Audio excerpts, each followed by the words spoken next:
Hello students, previous lecture में हम numerical part start कर चुके हैं यूनिट 3 का। So today we will continue that and आज के न्यूमेरिकल्स में जो भी कॉन्सेप्ट हम यूज़ कर रहे हैं पहले हम उन्हें रिकॉल कर लेंगे इंट्रोडक्शन में, ठीक है।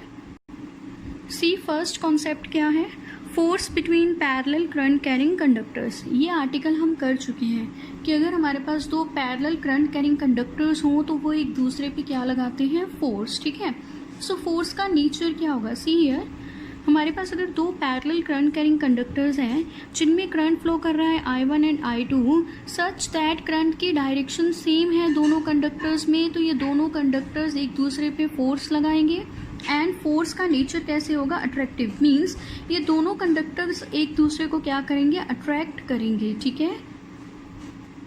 सेकेंड केस, हमारे पास पैरेलल कंडक्टर्स हैं, करंट सेम फ्लो कर रहा है I1 and I2, but current की डायरेक्शन अब क्या है, डिफरेंट है। करंट की डायरेक्शन दोनों कंडक्टर में क्या है, ऑपोजिट है।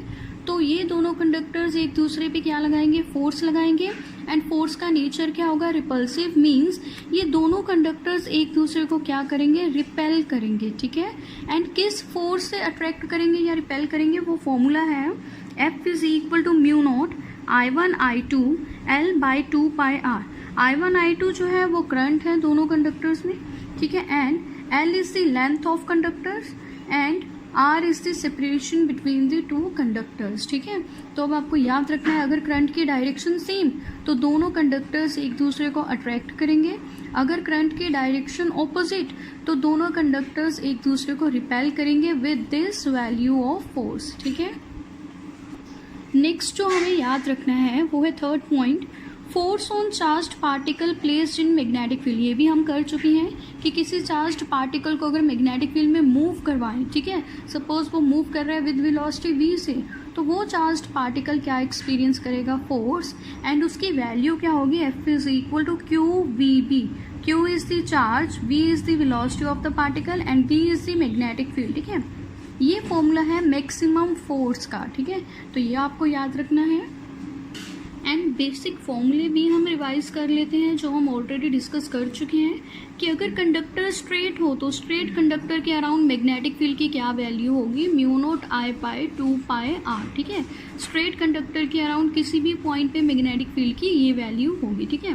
एंड अगर सर्कुलर कॉइल हो, करंट कैरिंग सर्कुलर कॉइल हो, उसके सेंटर पे मैग्नेटिक फील्ड की ये वैल्यू होगी mu not I by 2R। ये फॉर्मूले अब आपको याद रखने हैं आज के लेक्चर के लिए, ठीक है। So first numerical, a square loop of side A carrying current I2 is kept at a distance x from an infinitely long straight wire carrying current I1 as shown. Obtain an expression for resulting force acting on the loop by wire. See question में हमें क्या given है, square loop है हमारे पास ABCD which is carrying current I2 जो है current flow कर रहा है इस स्क्वायर लूप में, किस डायरेक्शन में, एंटी क्लॉकवाइज डायरेक्शन में, ठीक है। इस स्क्वायर लूप की साइड क्या है, A सेंटीमीटर। इस स्क्वायर लूप को हम यहाँ x डिस्टेंस पे, कितने डिस्टेंस पे, x डिस्टेंस पे रख रहे हैं from a straight current carrying conductor, ठीक है। And straight current carrying conductor में करंट की वैल्यू क्या है, I1, ठीक है। सो ये है क्वेश्चन में गिवन और उन्होंने हमसे पूछा क्या है कि हमें एक्सप्रेशन फाइंड करना है कि इस स्ट्रेट करंट कैरिंग कंडक्टर के कारण क्या फोर्स लगेगी इस स्क्वायर लूप पे, मीन्स इस स्क्वायर कॉइल पे, ठीक है। सो पहले हम डायग्राम को अच्छे से समझेंगे। हमें फाइंड क्या करना है, हमें देखना है कि ये करंट कैरिंग कंडक्टर इस स्क्वायर लूप पे कितनी फोर्स लगा रहा है, हमें टोटल फोर्स फाइंड करनी है, ठीक है। सो अगर इसमें स्ट्रेट कंडक्टर की विद रिस्पेक्ट टू देखूं, इस स्क्वायर लूप की ये साइड्स AD एंड BC इसके क्या है, पैरेलल। तो हमारा कॉन्सेप्ट क्या था, force between parallel current carrying conductors. So see इस कंडक्टर के ये AD आर्म क्या है, पैरेलल, तो इन दोनों में हम फोर्स फाइंड कर लेंगे। मीन्स इस आर्म पे ये कंडक्टर कितनी फोर्स लगाएगा वो फाइंड कर लेंगे। सिमिलरली इस कंडक्टर की ये भी आर्म पैरेलल है तो हम इस आर्म पे ये कंडक्टर कितनी फोर्स लगाएगा वो भी कैलकुलेट कर लेंगे एंड दोनों को सोल्व कर लेंगे, वो हमारा क्या होगा, रिजल्टेंट फोर्स, ठीक है। अब देखो इन आर्म्स को हम कंसीडर क्यों नहीं कर रहे, A B and C D को, बिकॉज ये दोनों आर्म्स हमारे करंट कैरिंग कंडक्टर के पैरेलल नहीं हैं, ठीक है। हमारा कॉन्सेप्ट क्या है, force between parallel current carrying conductors. ये दोनों आर्म्स इसके पैरेलल नहीं है तो हम इन दोनों को कंसीडर नहीं करेंगे, ठीक है। रेदर कुछ बच्चों को कंफ्यूजन हो जाती है कि ये आर्म्स आपस में तो पैरेलल हैं तो ये आपस में तो फोर्स लगाएंगे। यस, फोर्स लगेगी, बट देख लेते हैं टोटल कितनी होगी, ठीक है। सी, यहाँ पे करंट की डायरेक्शन ये है, यहाँ पे करंट की डायरेक्शन इसके ऑपोजिट है, दोनों पैरेलल हैं, करंट की डायरेक्शन क्या है, ऑपोजिट, बट करंट की वैल्यू देखो, करंट की वैल्यू सेम है दोनों आर्म्स में। यहाँ भी I2 फ्लो कर रहा है एंड यहाँ भी I2 फ्लो कर रहा है, तो फोर्स इक्वल आएगी, equal and opposite, because current की डायरेक्शन ऑपोजिट है तो फोर्स की डायरेक्शन ऑपोजिट आएगी। इस वजह से फोर्स क्या हो जाएगी, कैंसल हो जाएगी इन आर्म्स पर, ठीक है। सिमिलरली अगर इन दोनों आर्म्स को भी देखें तो इन दोनों में भी फोर्स की वैल्यू सेम आएगी एंड डायरेक्शन ऑपोजिट होगी, तो इक्वल एंड ऑपोजिट होने के कारण ये कैंसल हो जाएंगी, ठीक है। सो ये दोनों आर्म्स पे कोई भी फोर्स नहीं लगेगी, इन दोनों आर्म्स पे कोई भी फोर्स नहीं लगेगी आपस में, बट ये करंट कैरिंग कंडक्टर इस पे भी फोर्स लगाएगा एंड इस पे भी फोर्स लगाएगा, ठीक है। सो हम उसे कैलकुलेट कर लेते हैं। सो सी इन सॉल्यूशन, फर्स्ट मैंने लिखा है जो हम कॉन्सेप्ट यूज कर रहे हैं, as force between two parallel current carrying conductors is, कितनी फोर्स होती है, mu not I1 I2 L by 2 pi R, where L is the length of the conductor and R is the separation between the two conductors, ठीक है। So first हम calculate करेंगे कि current carrying conductor AD arm पे कितनी force लगाएगा। So force on arm AD, इस फॉर्मूले के अकॉर्डिंगली हम लिखेंगे इसे। सो सी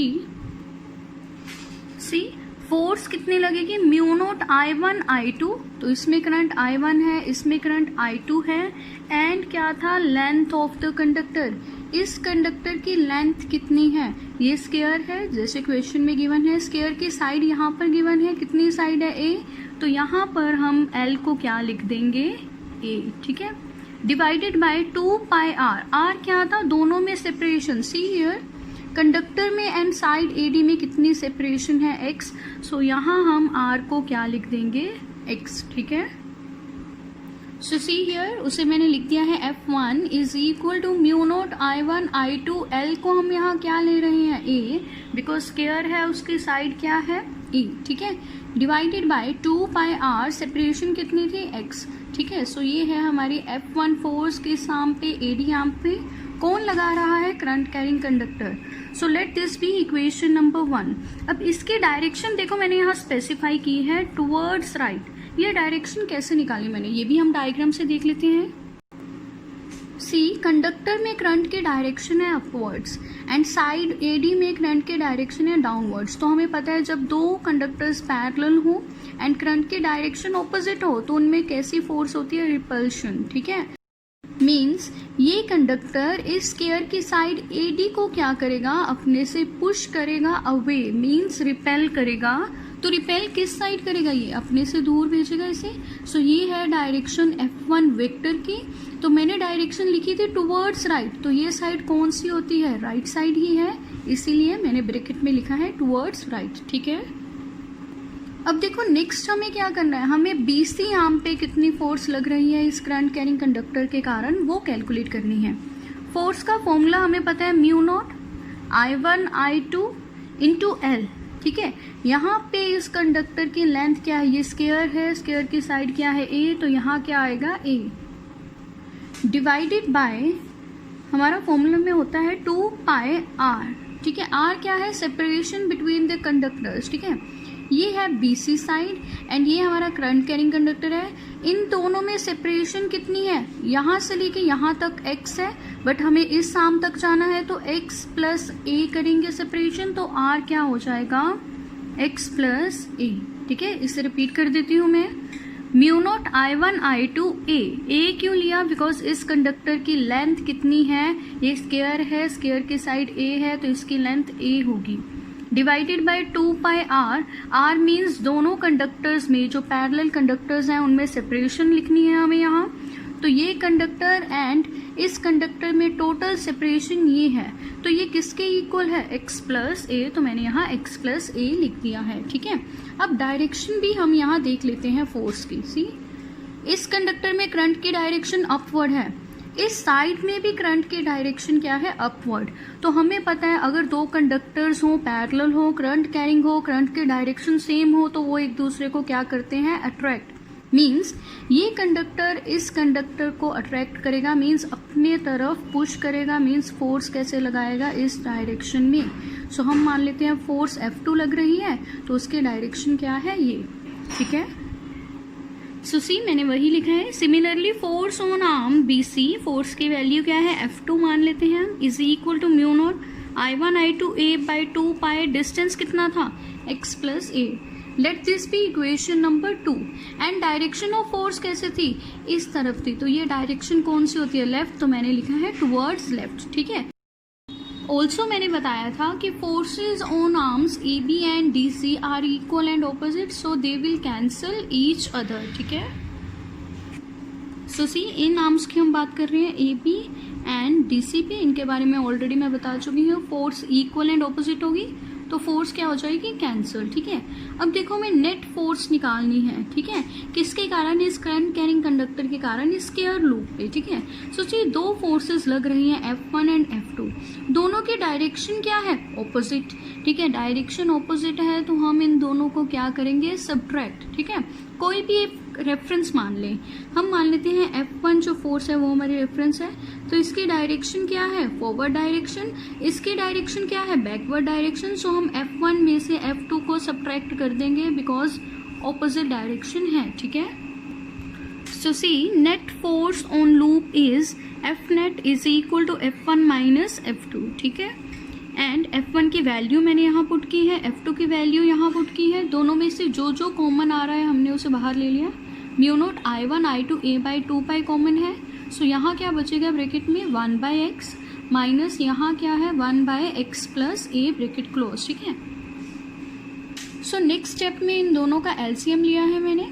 एलसीएम लेंगे तो दिस साइड ऊपर क्या आ जाएगा, x plus A, and this side x आ जाएगा, x एंड x कैंसिल हो जाएंगे, सो यहाँ a बचेगा, a इंटू ए क्या हो जाएगा, a स्क्वायर, सो इसे हम बाहर लिख देंगे नीचे, ठीक है। सो F नेट हमारी ये वैल्यू आई, और इसकी डायरेक्शन क्या होगी, टुवर्ड्स राइट, बिकॉज हम क्या कर रहे हैं, F1 माइनस F2 कर रहे हैं, दोनों को सब्ट्रैक्ट करने के बाद रिजल्ट पॉजिटिव आया है। अगर रिजल्ट पॉजिटिव आया है मींस इसकी डायरेक्शन किस डायरेक्शन में होगी, F1 की डायरेक्शन में, एंड F1 कैसे था, टुवर्ड्स राइट, ठीक है। सो नेक्स्ट न्यूमेरिकल सेम है प्रीवियस की तरह, a square loop of side 20 centimetre. अब यहाँ वैल्यूज गिवन है, साइड कितनी है 20 सेंटीमीटर, प्रीवियस में क्या साइड थी, A सेंटीमीटर, ठीक है। Carrying current of 1 ampere kept near an infinite long straight wire carrying a current of 2 ampere as shown. Calculate the magnitude and direction of net force on the loop due to the straight wire, ठीक है। सो देखो question में हमें given क्या है, एक straight wire है जिसमें करंट कितना फ्लो कर रहा है, 2 एम्पियर, इसके बिल्कुल पास कितने डिस्टेंस पे, 10 सेंटीमीटर हम यहाँ एक स्क्वायर लूप रख रहे हैं जिसमें करंट कितना फ्लो कर रहा है, 1 एम्पियर, एंड इस लूप की साइड क्या है, 20 सेंटीमीटर, ठीक है। पहले तो इन दोनों को मीटर में कन्वर्ट कर लें, 10 सेंटीमीटर है तो मीटर में वैल्यू क्या होगी, 10 into 10 raised to power minus 2 metre. 100 से डिवाइड कर देंगे तो 100 को हम ऐसे लिख सकते हैं 10 raised to power minus 2, because divide कर रहे थे तो ऊपर आके -2, ठीक है। एंड 20 सेंटीमीटर को हम कैसे लिख सकते हैं, 20 into 10 raised to power -2 metre, ठीक है। सो पहले हम अपने एसआई सिस्टम में आ चुके हैं। सो सी अब हम क्या करेंगे, हम कॉन्सेप्ट यूज करेंगे force between two parallel current carrying conductors का, ठीक है। सो पहले हम देखेंगे इस स्क्वायर की कौन सी साइड इस कंडक्टर के पैरेलल आ रही है। सो उसके लिए हम स्क्वायर को नाम दे देंगे A B C and D, ठीक है। तो स्क्वायर है A B C D, ठीक है, किसी भी ऑर्डर में आप ले सकते हैं। सो सी साइड AB जो है इस कंडक्टर के पैरेलल आ रही है, मींस ये कंडक्टर इस पे कुछ ना कुछ फोर्स लगाएगा, वो हम कैलकुलेट कर लेंगे, अब हमें फॉर्मूला पता है। एंड साइड CD इसके क्या आ रही है, पैरेलल आ रही है, तो ये कंडक्टर इस पे भी क्या लगाएगा, फोर्स लगाएगा। सो उसका भी फॉर्मूला हमें पता है एंड वैल्यू फाइंड कर लेंगे, ठीक है। डायरेक्शन ऑफ फोर्स हम यहाँ देख लेते हैं। सपोज इस आर्म पे फोर्स लग रही है F1, ठीक है। देखो इस कंडक्टर में करंट की ये डायरेक्शन है, इस साइड में करंट की ये डायरेक्शन है, दोनों में करंट की डायरेक्शन सेम है। तो हमें पता है पैरेलल कंडक्टर्स में जब करंट की डायरेक्शन सेम हो तो क्या होती है, अट्रैक्शन होती है। मींस ये कंडक्टर इस साइड को अपनी तरफ अट्रैक्ट करेगा तो फोर्स की डायरेक्शन क्या होगी, ये। So this is the direction of F1, ठीक है। अब देखो इस कंडक्टर में करंट की डायरेक्शन ये है, टुवर्ड्स राइट। इस साइड में करंट की डायरेक्शन क्या है, टुवर्ड्स लेफ्ट। तो अब दोनों में करंट की डायरेक्शन ऑपोजिट है। तो हमें पता है जब पैरेलल कंडक्टर्स में करंट ऑपोजिट डायरेक्शन में हो तो वो क्या करते हैं, रिपेल। मींस ये कंडक्टर इसे रिपेल करेगा मींस फोर्स इस डायरेक्शन में लगेगी, इस अपने से दूर ही भेजेगा। रिपेल का मतलब यही होता है। तो ये हम मान लेते हैं फोर्स है F2 वेक्टर, ठीक है। अब देखो इस आर्म पे फोर्स लग रही है, इसे हम मान लेते हैं टुवर्ड्स द वायर। किसकी तरफ, वायर की तरफ। इस आर्म पे फोर्स लग रही है अवे फ्रॉम द वायर, ठीक है। डायरेक्शन ऑपोजिट है तो दोनों को हम क्या करेंगे, सब्ट्रैक्ट करेंगे, ठीक है। सब्ट्रैक्ट कैसे करेंगे, किसी भी एक को आप रेफरेंस मान लें। हम F2 को यहाँ पे रेफरेंस मान लेते हैं। तो हम सब्ट्रैक्ट कैसे करेंगे, F2 में से F1 की वैल्यू सब्ट्रैक्ट कर देंगे और जो रिजल्ट आएगा वो नेट फोर्स होगी, ठीक है। So see in solution I have written force on arm AB arm पे कितनी फोर्स लग रही है, F1, एंड उसका मैग्नीट्यूड क्या है, mu not I1 I2 L by 2 pi R, ठीक है। अब सबकी वैल्यूज हैं हमारे पास, तो हम पुट कर देंगे mu not as it is. I1 conductor में करंट की वैल्यू है 2, I2 स्क्वायर लूप में करंट की वैल्यू है 1 एम्पियर। लेंथ, स्क्वायर लूप की लेंथ 20 सेंटीमीटर गिवन है, उसे मीटर में कन्वर्ट करने के लिए हम यहाँ 10⁻⁻2 से मल्टीप्लाई कर रहे हैं, divided by 2 pi R। AB arm जो है वो किस डिस्टेंस पे है, 10 सेंटीमीटर पे। सो मैंने यहाँ लिखा है 10 × 10⁻2 इन मीटर कन्वर्ट किया है 2 पाई एज इट इज, ठीक है। सो कैंसिल करने के बाद हमारे पास F1 की वैल्यू आ रही है 2 mu not by pi Newton towards the wire. हम देख चुके हैं AB आर्म पे जो फोर्स की डायरेक्शन है वो कैसे है, टूवर्ड्स द वायर, ठीक है। So see here AB arm पे फोर्स की डायरेक्शन क्या है, टुवर्ड्स द वायर, ठीक है। नेक्स्ट हम फोर्स फाइंड करेंगे ऑन आर्म CD, ठीक है। CD आर्म किस डिस्टेंस पे है फ्रॉम स्ट्रेट वायर, वो डिस्टेंस हम देख लेते हैं। ये इतने डिस्टेंस पे है, यहाँ से लेके यहाँ तक कितना डिस्टेंस है, 10 सेंटीमीटर। एंड हमें CD आर्म तक जाना है, मीन्स इतना डिस्टेंस और आगे जाना है। ये स्क्वायर की साइड है, ये कितनी है, 20 centimetre. So total distance up to arm CD कितना हो जाएगा, 20 + 10 means 30 centimetre is the separation between straight wire and side CD. So see here, similarly force on arm CD F2, उसका फॉर्मूला क्या है, mu not I1 I2 L by 2 pi R। अब ये तो हमें याद ही रखना है, ठीक है। I1 I2 की वैल्यूज हमें पता है 2 ampere and 1 ampere. So mu not as it is 2 ampere 1 ampere. Length of square loop कितनी है, 20 सेंटीमीटर, तो उसे इन मीटर मैंने लिखा है। And 2 pi R, so 2 pi R। Separation अभी हम डिस्कस कर चुके हैं, कितनी है, 30 सेंटीमीटर। सो 30 सेंटीमीटर को मीटर में कन्वर्ट करने के लिए मैंने मल्टीप्लाई किया है 10⁻², ठीक है। सो F2 कितना आएगा, 2 mu not by 3 pi Newton. And direction क्या है, अवे फ्रॉम द वायर, ये हम डायरेक्शन ऑलरेडी ड्रॉ कर चुके हैं F2 की, ठीक है। So force on arms BC and AD are equal and opposite, therefore they'll cancel each other. ये हम डिस्कस कर चुके हैं। जो दो आर्म्स बची हैं स्क्वायर लूप की वो आपस में पैरेलल है, तो उन पे इक्वल एंड ऑपोजिट फोर्स लगेगी, तो वो फोर्स क्या हो जाएगी, कैंसल, ठीक है। So net force on the square loop due to current carrying conductor is F net is equal to, मैंने यहाँ F1 माइनस F2 किया है, आप F2 माइनस F1 भी कर सकते थे, ठीक है। वो आपका रेफरेंस पॉइंट है कि आप कहाँ से सब्ट्रैक्ट करना चाहते हैं, ठीक है। सो F1 की वैल्यू है 2 mu not by pi minus F2 की वैल्यू है 2 म्यू नॉट बाई 3 पाई। सो यहाँ से हम कॉमन लेंगे म्यू नॉट बाई पाई, तो ब्रैकेट में आ जाएगा 2 माइनस 2/3। सी हियर 2 माइनस 2/3 को अगर एलसीएम लेने के बाद हम सॉल्व करेंगे तो हमारे पास F नेट की वैल्यू क्या आएगी, 4 mu not by 3 pi. Mu not की वैल्यू हमें पता है 4 pi into 10⁻⁻7 and 3 pi as it is. Pi cancel हो जाएगा, तो ये आएगा 16/3 इंटू 10⁻⁻7. तो this comes out to be F net is equal to 5.33 इंटू 10⁻⁻7 newton towards the wire. Because हम यहाँ F1 माइनस F2 कर रहे थे. F1 की डायरेक्शन थी टूवर्ड्स द वायर, F2 की डायरेक्शन थी away from the wire.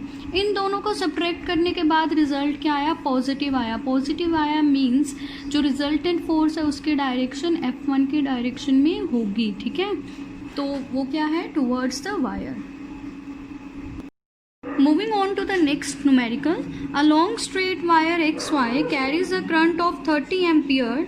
A proton P travels at 2 into 10⁻⁻6 meter per second parallel to wire as shown 0.15 meter away from it. Find the magnitude and direction of force which magnetic field exerts on proton. ठीक है, so सी question में हमें क्या given है? हमें straight current carrying wire given है XY, जिसमें current flow कर रहा है 30 एम्पियर. ठीक है, एंड इससे एट 0.15 मीटर अवे प्रोटोन जो है वो मूव कर रहा है इसके बिल्कुल पैरेलल विथ वेलोसिटी v.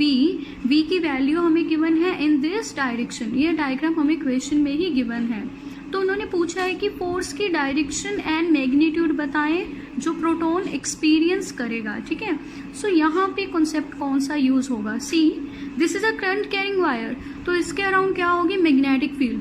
इसकी मैग्नेटिक फील्ड में ये प्रोटॉन क्या कर रहा है? मूव. तो हम कर चुके हैं, जब भी कोई चार्ज्ड पार्टिकल मैग्नेटिक फील्ड में मूव करता है वो क्या एक्सपीरियंस करता है?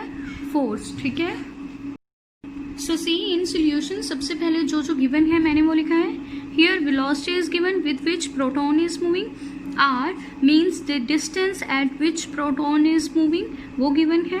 Current is given. Charge on proton हम यहाँ लिख रहे हैं जो हमें पता है, it is equal to the charge on electron. ठीक है, बस पॉजिटिव होता है.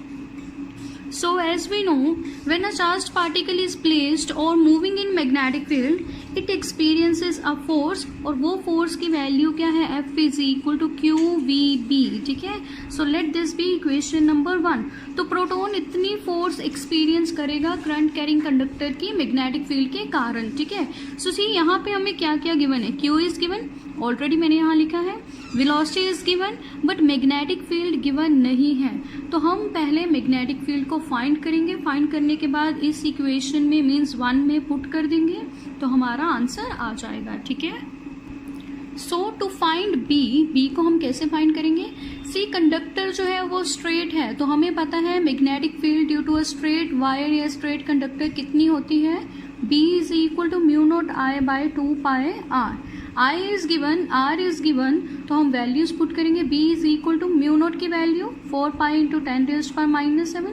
करंट इज 30 एम्पियर गिवन है, divided by 2π into R is given.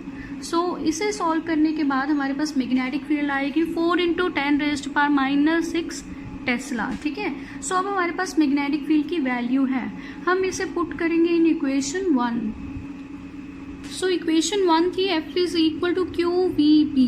सो अब Q की वैल्यू है, V की वैल्यू है, नाउ B की वैल्यू भी है ये. सो हम पुट करेंगे Q, V की वैल्यू एंड B की वैल्यू. सो सॉल्व करने के बाद फोर्स कितनी आएगी? 1.28 इंटू 10⁻18 न्यूटन. ठीक है, सो इतनी फोर्स प्रोटॉन एक्सपीरियंस करेगा करंट कैरिंग कंडक्टर की मैग्नेटिक फील्ड के कारण.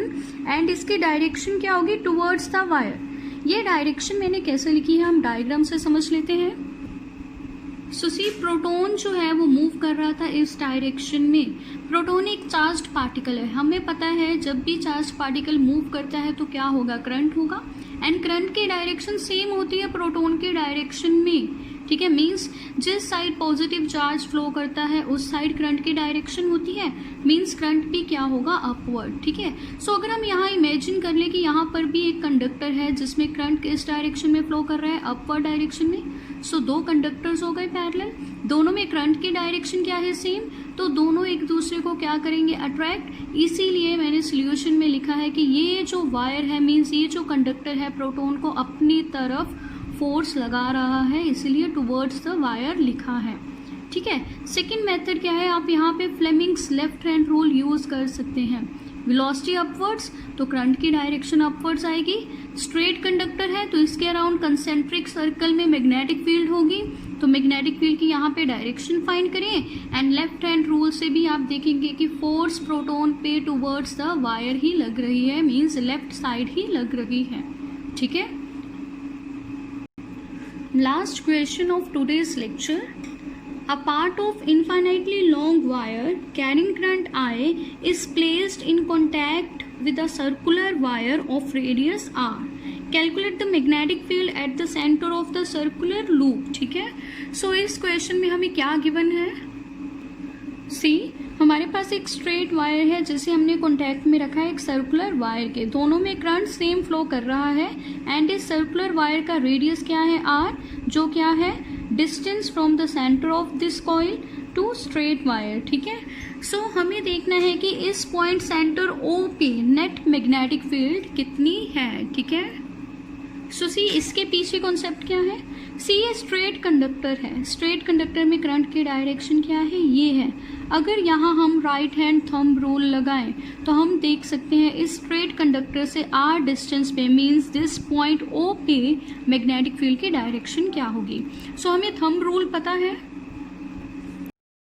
सो सी राइट हैंड थंब रूल हम कैसे यूज करेंगे, हमें थंब को पॉइंट करना है in the direction of current, तो करंट की डायरेक्शन ये है, तो मैं अपने राइट हैंड के थंब को करंट की डायरेक्शन में पॉइंट करूंगी। सी थंब को पॉइंट किया है करंट के डायरेक्शन में, तो जो कर्ल्ड फिंगर्स हैं ये फिंगर्स हमें क्या देंगे, direction of magnetic field. See magnetic field ऐसे होगी, हमें पता है स्ट्रेट वायर के अराउंड मैग्नेटिक फील्ड का नेचर क्या होता है, कंसेंट्रिक सर्कल, तो इसके अराउंड ऐसे आ रही है मैग्नेटिक फील्ड। ठीक है।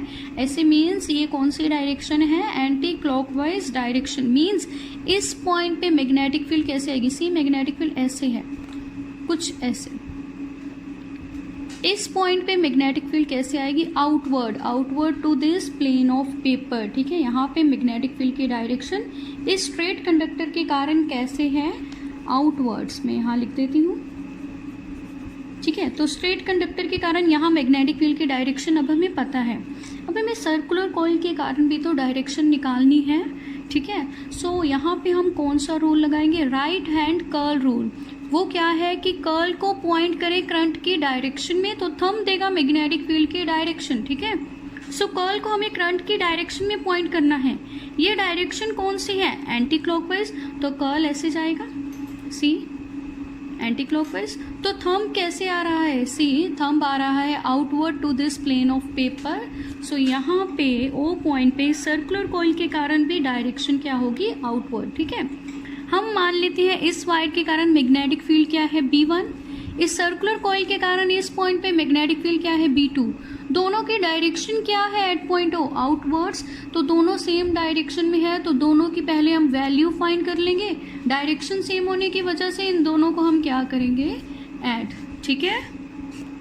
So see in solution I have written at point O magnetic field due to straight current carrying wire is in outward direction.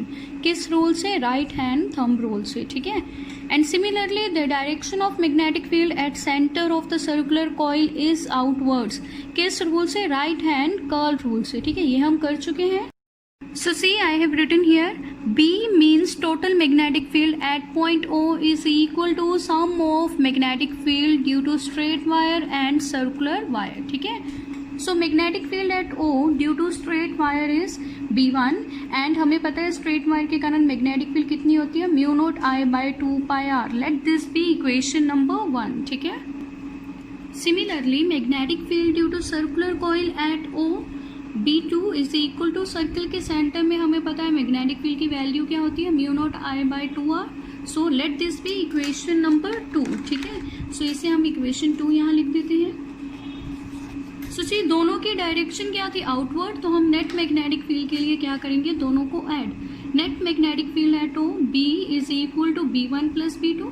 B1 की वैल्यू है mu not I by 2 pi r plus B2 की value है mu not I by 2r। So see next step हम क्या करेंगे, mu not I and 2r को common लेंगे। Mu not I by 2r common है। So bracket start, अंदर first factor में क्या रह जाएगा, 1 by पाई प्लस यहाँ क्या रहेगा 1। ठीक है। सो अब यहाँ हम एलसीएम लेंगे। एलसीएम जब हम लेंगे तो नीचे क्या आ जाएगा, पाई एंड ऊपर क्या आ जाएगा, 1 प्लस पाई। ठीक है। सो इस पाई को देखो नेक्स्ट स्टेप में मैंने यहाँ बाहर लिख दिया है, mu not I by 2 pi I, and जो ऊपर टर्म बन रही थी 1 प्लस पाई उसे मैंने लिख दिया है पाई प्लस 1। सो ये है रिक्वायर्ड एक्सप्रेशन। सो यही हमारा आंसर है। ठीक है। So thank you.